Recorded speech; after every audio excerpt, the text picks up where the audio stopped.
Halo teman-teman investor dan trader, kembali lagi di channel Ide Investasi atau Investment Idea. Kali ini saya ingin mengajak teman-teman untuk bagaimana kita memprediksi IHSG dan JCI dengan makroekonomi. Tentu teman-teman pasti akan bilang, ya kita nggak trading indeks. Yes, tetapi kita bisa melihat apa sih yang menggerakkan indeks itu. Ya, berarti kan kita bisa lihat market cap-nya ya, teman-teman. Jadi, kita akan mencoba sekali-sekali nih, trading market cap besar dengan melihat data makroekonomi. Dan di sini sudah saya kasihin, Agustus setengah huruf, saya kasih merah, dan September setengah kata, saya kasih merah. Jadi saya expecting memang akan ada koreksi antara pertengahan Agustus sampai dengan pertengahan September.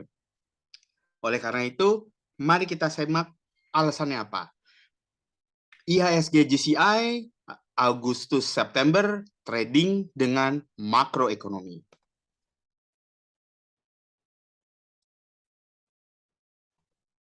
Oke, teman-teman, seperti biasa saya ingin share, mungkin teman-teman sudah nonton videonya. Saya share mengenai IHSG bullish itu di 29 Juni 2022 dengan judul Badai Sudah Berlalu. Nanti saya kasih linknya. Saya expecting bullish di bulan Agustus tahun 2022. Pada saat saya rilis videonya, yaitu di tanggal 29, yaitu di tanggal ini, IHSG masih menghujam ke bawah. Masih koreksi ya, teman-teman. Dan saya sempat ngebuat video bahwa IHSG itu sebenarnya bottomnya di 6.700. Tahu-tahu 6.600 sampai dihajar ke bawah.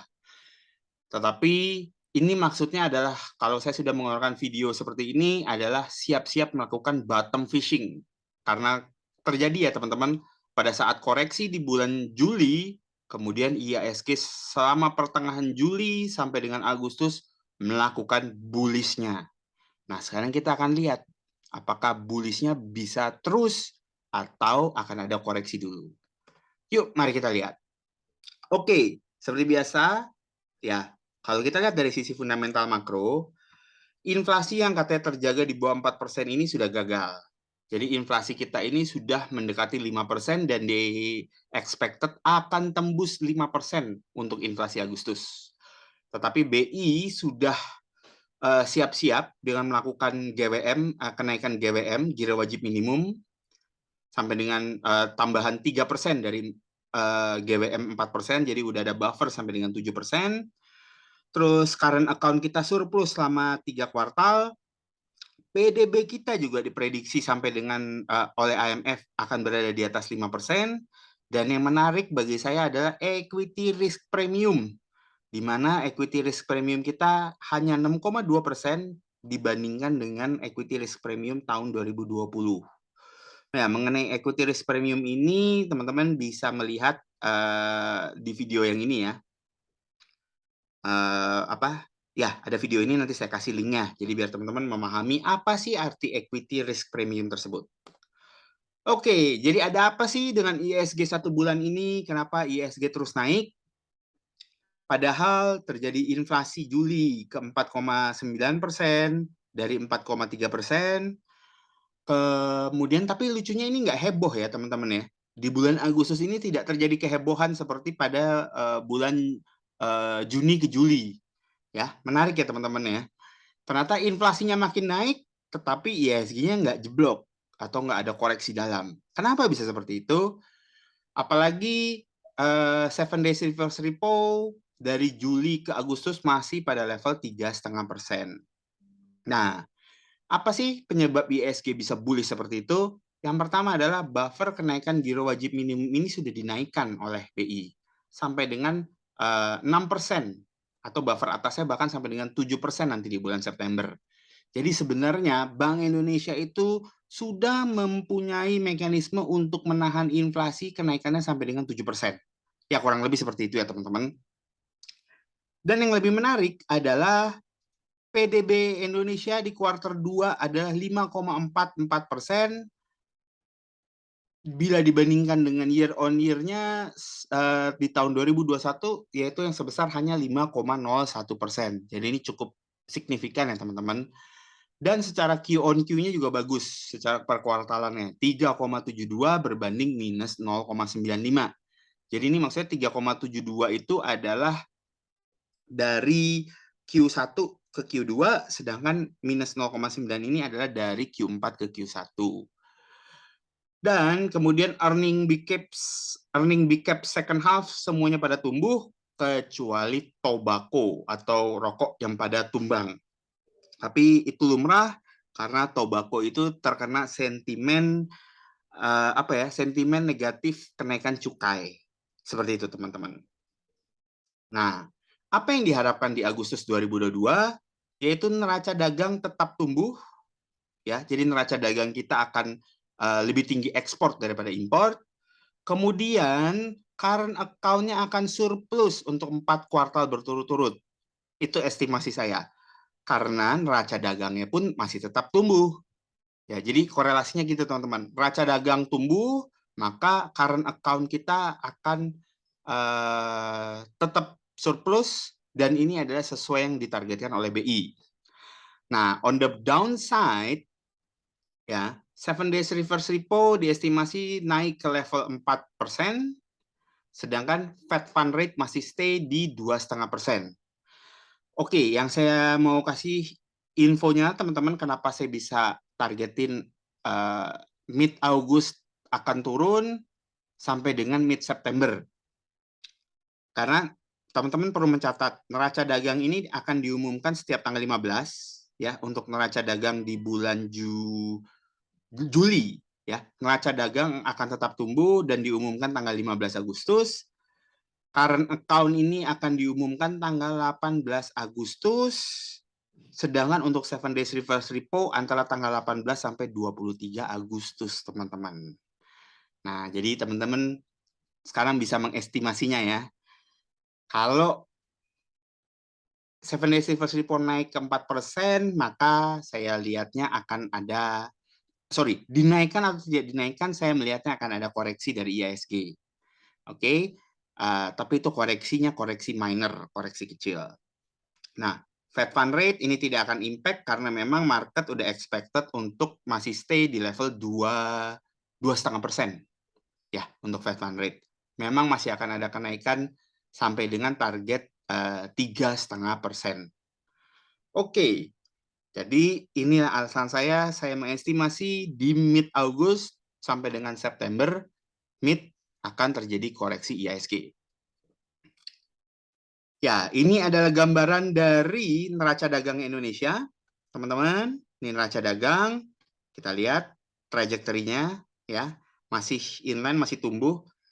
Tapi udah mulai ada penurunan ya, teman-teman. Teman-teman bisa lihat April kita tinggi, terus kemudian sudah mulai ada penurunan.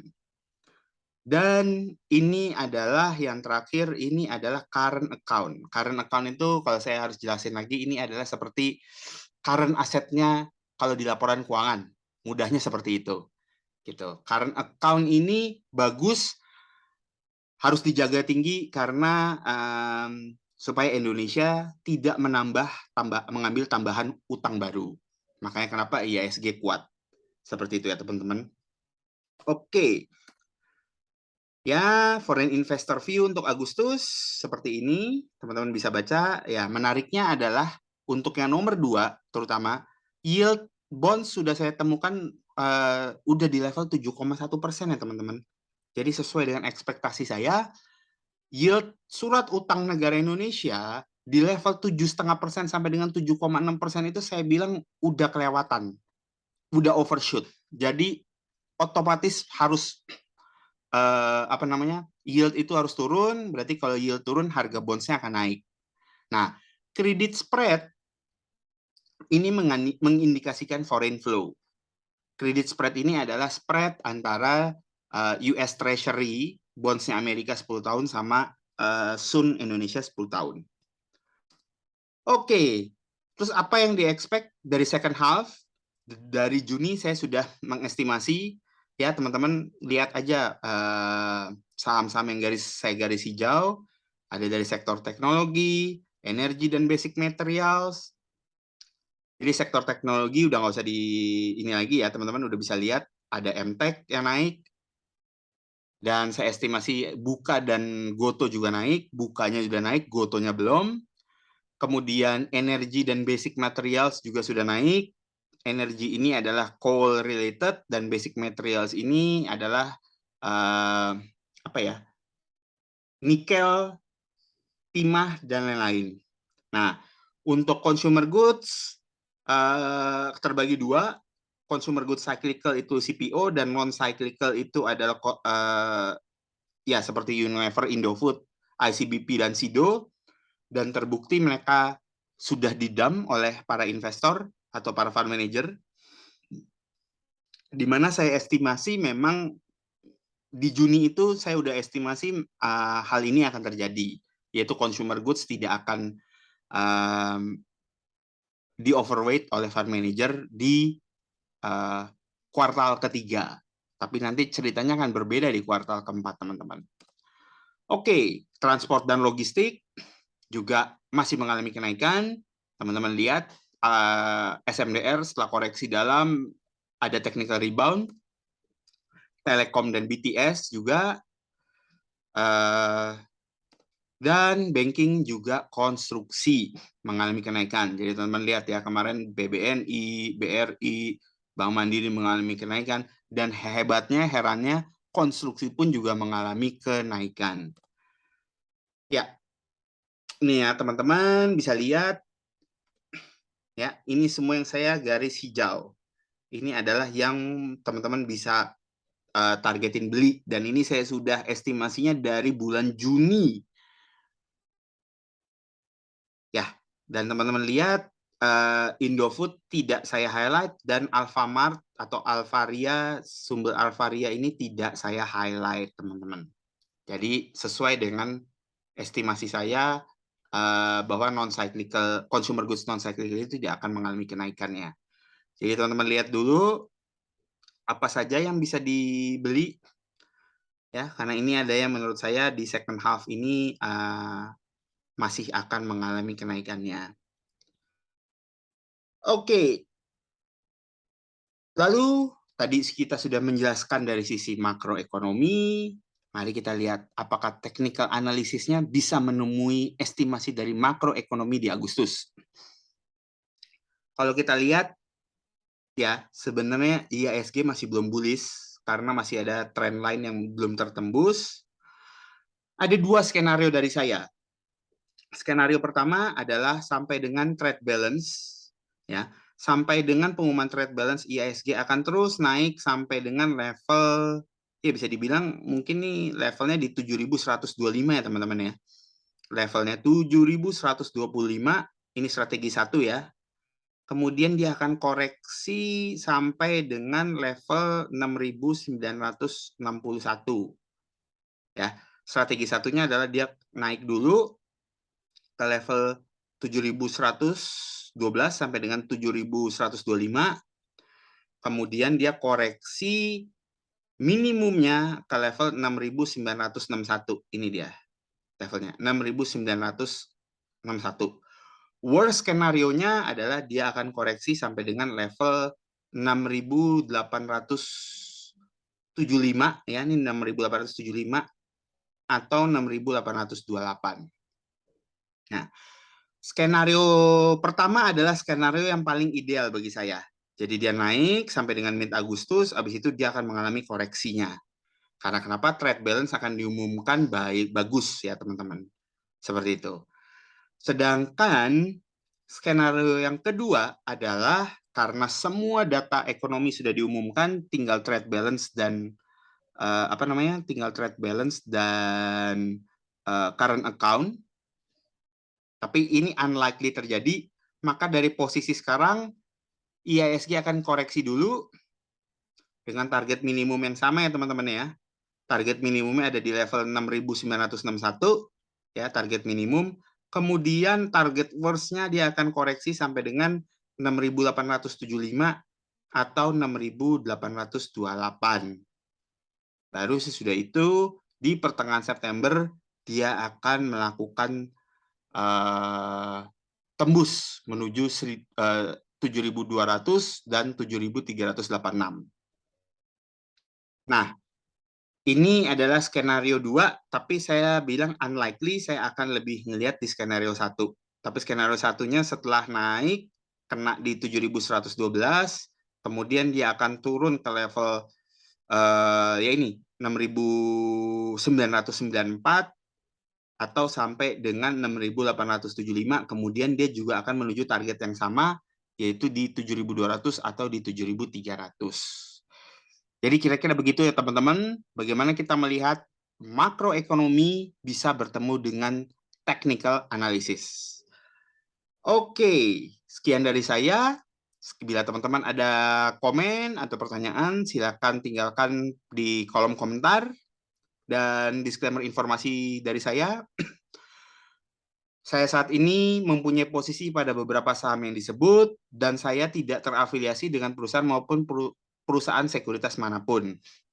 Data yang disajikan adalah data publik yang dapat diakses oleh masyarakat umum, di mana target price diolah oleh saya berdasarkan interpretasi kami atas data umum yang ada. Dan ini bukan merupakan himbauan untuk membeli ataupun menjual. Terima kasih teman-teman sudah menonton, dan kiranya semoga berguna dan teman-teman bisa cuan. Jangan lupa like, share, komen, dan subscribe bila video ini membantu teman-teman. Dan terima kasih. Sampai jumpa dengan saya di video-video berikutnya. Semoga selalu cuan dan sampai jumpa lagi. Salam ide investasi.